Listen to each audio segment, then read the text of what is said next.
ರಾಜಧಾನಿ ಬೆಂಗಳೂರಿನಲ್ಲಿ ಸುರಿದ ತುಂತುರು ಮಳೆ ಅವಾಂತರಗಳನ್ನೇ ಸೃಷ್ಟಿಸಿದೆ. Majestic, Vidhana Soudha, freedom park, Mysuru bank circle, Malleshwaram ಸೇರಿದಂತೆ ಹಲವೆಡೆ ಮಳೆ ಸುರಿದಿದೆ. ನಿಂತ ನೀರಿನಿಂದಾಗಿ ಔಟರ್ ರಿಂಗ್ ರಸ್ತೆಯಲ್ಲಿ ಟ್ರಾಫಿಕ್ ಜಾಮ್ ಉಂಟಾಗಿದೆ. ರಸ್ತೆಗಳು ಹಳ್ಳಗಳಾಗಿ ಮಾರ್ಪಟ್ಟಿವೆ.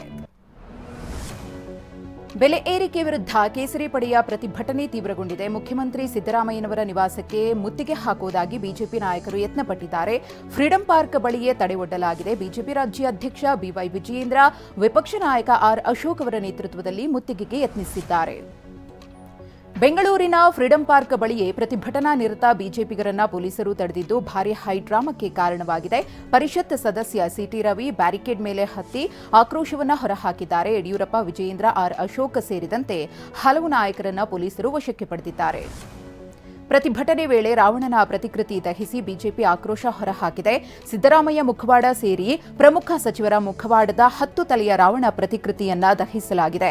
ಪೊಲೀಸರು ಮತ್ತು ಪ್ರತಿಭಟನಾಕಾರರ ನಡುವೆ ನೂಕಾಟ, ತಳ್ಳಾಟ ನಡೆದಿದ್ದು ಎಲ್ಲರನ್ನೂ ಕೂಡ ವಶಕ್ಕೆ ಪಡೆದು ಪೊಲೀಸರು ಕರೆದೊಯ್ದಿದ್ದಾರೆ. ಬೆಲೆ ಏರಿಕೆ ಹಿಂಪಡೆಯುವವರೆಗೂ ಹೋರಾಟ ಮುಂದುವರಿಸುತ್ತೇವೆ ಎಂದು ಮಾಜಿ ಸಿಎಂ ಬಿಎಸ್ ಯಡಿಯೂರಪ್ಪ ಹೇಳಿದ್ದಾರೆ. ಇಡೀ ಪ್ರಪಂಚ ಅಚ್ಚರಿ ಪಡುವ ರೀತಿಯಲ್ಲಿ ದೇಶ ಅಭಿವೃದ್ಧಿ ಆಗ್ತಾ ಇದೆ. ಈ ವೇಳೆ ಸಿದ್ದರಾಮಯ್ಯ, ಡಿಕೆ ಎಲ್ಲದರ ಮೇಲೆ ತೆರಿಗೆ ಹಾಕಿದ್ದಾರೆ ಅಂತ ಕಿಡಿಕಾರಿದ್ದಾರೆ. ಮುಖ್ಯಮಂತ್ರಿ ಸಿದ್ದರಾಮಯ್ಯ ಅವರೇ ಅಧಿಕಾರ ಬಿಟ್ಟು ತೊಲಗಿ ಅಂತ ಬಿಎಸ್ ಯಡಿಯೂರಪ್ಪ ಹೇಳಿದ್ದಾರೆ. ಡಿಕೆ ಶಿವಕುಮಾರ್ ಅವರೇ ಜನರ ಭಾವನೆ ಅರ್ಥ ಮಾಡಿಕೊಳ್ಳಿ, ಜನ ನಿಮಗೆ ಛೀಮಾರಿ ಹಾಕ್ತಿದ್ದಾರೆ, ಅರ್ಥ ಮಾಡಿಕೊಳ್ಳಿ. ಕಾಂಗ್ರೆಸ್ ಅಧಿಕಾರ ಬಿಟ್ಟು ಹೋಗುವವರೆಗೂ ನಮ್ಮ ಹೋರಾಟ ಅಂತ ವಾಗ್ದಾಳಿ ನಡೆಸಿದ್ದಾರೆ. ಬೆಲೆ ಏರಿಕೆಯನ್ನ ಖಂಡಿಸಿ ಬಿಜೆಪಿ ನಾಯಕರ ಪ್ರತಿಭಟನೆಗೆ ಶುಭ ಕೋರೋಣ ಅಂತ ಡಿಸಿಎಂ ಡಿಕೆ ಹೇಳಿದ್ದಾರೆ. ಟೋಲ್ಗಳ ದರ ಏರಿಕೆ ಮಾಡಿದ್ಯಾರು? ಹಿಂದೆ ಪೆಟ್ರೋಲ್, ಡೀಸೆಲ್, ಗ್ಯಾಸ್ ದರ ಏರಿಸಿದ್ಯಾರು? ಆಗ್ಯಾಕೆ ರಾಜ್ಯ ಬಿಜೆಪಿ ನಾಯಕರು ಪ್ರತಿಭಟನೆ ಮಾಡಲಿಲ್ಲ? ರಾಜಕೀಯವಾಗಿ ಉಳಿಯಲು ಪ್ರತಿಭಟನೆ ಮಾಡುತ್ತಿದ್ದಾರೆಂದು ಕಿಡಿಕಾರಿದ್ದಾರೆ.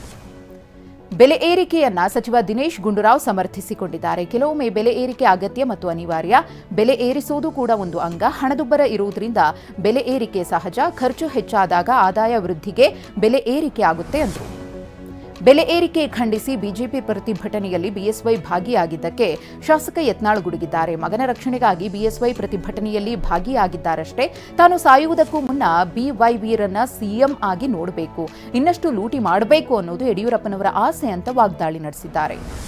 ಈಗಾಗಲೇ ದುಬೈನಲ್ಲಿ ಯಡಿಯೂರಪ್ಪ ಕುಟುಂಬದ ಆಸ್ತಿ ಇದೆ, ಜಗತ್ತಿನ ಎಲ್ಲೆಡೆ ಮಾಡಬೇಕು ಅನ್ನೋದು ಇವರ ಆಸೆ ಅಂತ ಶಾಸಕ ಬಸನಗೌಡ ಪಾಟೀಲ್ ಯತ್ನಾಳ್ ಕಿಡಿಕಾರಿದ್ದಾರೆ. ಇದಕ್ಕಾಗಿಯೇ ವಯಸ್ಸಾದರೂ ಮನೆಯಲ್ಲೇ ಕೂರದೆ ಹೋರಾಟಕ್ಕೆ ಇಳಿದಿದ್ದಾರೆ ಅಂತ ವಾಗ್ದಾಳಿ ನಡೆಸಿದ್ರು. ಯತ್ನಾಳ್ ಹೊರಗೆ ಹಾಕದಿದ್ರೆ ನೇಣು ಹಾಕಿಕೊಳ್ತೇನೆಂದು ಅಮಿತ್ ಶಾ ಅವರನ್ನ ಬಿಎಸ್ವೈ ಬ್ಲಾಕ್ ಮೇಲ್ ಮಾಡಿದ್ದಾರೆಂದು ಯತ್ನಾಳ್ ಆರೋಪಿಸಿದ್ದಾರೆ. ಬ್ಲಾಕ್ ಮೇಲ್ ಮಾಡಿ ಪುತ್ರನ ಕುರ್ಚಿಯನ್ನ ಗಟ್ಟಿ ಮಾಡುವ ಪ್ರಯತ್ನ ಮಾಡಿದ್ದಾರೆ. ಸುಮ್ಮನೆ ಲಿಂಗಾಯತರು ವೀರಶೈವ ಅಂತ ಹೇಳ್ಕೊಳ್ತಾರೆ ಅಂತ ವಾಗ್ದಾಳಿ ನಡೆಸಿದ್ದಾರೆ.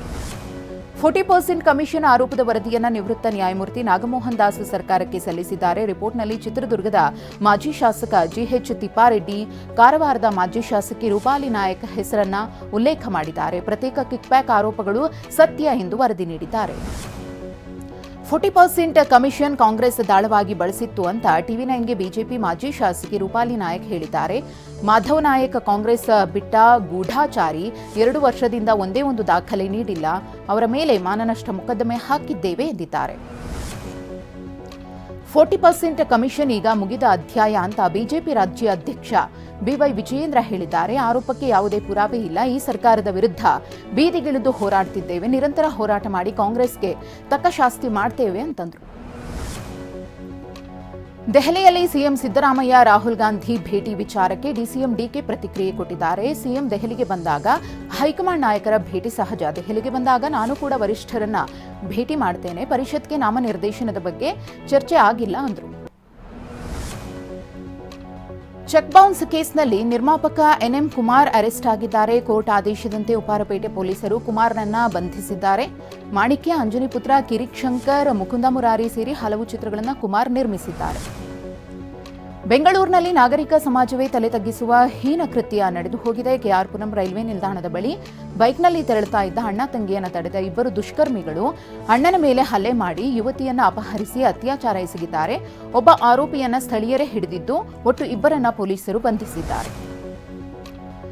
ಬೆಂಗಳೂರು ಹೊರವಲಯದ ಜಿಗಣಿಯಲ್ಲಿ ಆಪರೇಷನ್ ಚಿರತೆ ಕಾರ್ಯಾಚರಣೆ ಸಕ್ಸಸ್ ಆಗಿದೆ. ಮನೆಯೊಳಗಿದ್ದ ಚಿರತೆ ಕೊನೆಗೂ ಅರಣ್ಯ ಇಲಾಖೆಯ ಬೋನಿಗೆ ಬಿದ್ದಿದೆ. ಚಿರತೆಯನ್ನು ಅರಣ್ಯ ಇಲಾಖೆ ಸಿಬ್ಬಂದಿ ಸ್ಥಳಾಂತರಿಸಿದ್ದು ಸ್ಥಳೀಯರು ಜೈಕಾರ ಹಾಕಿದ್ದಾರೆ.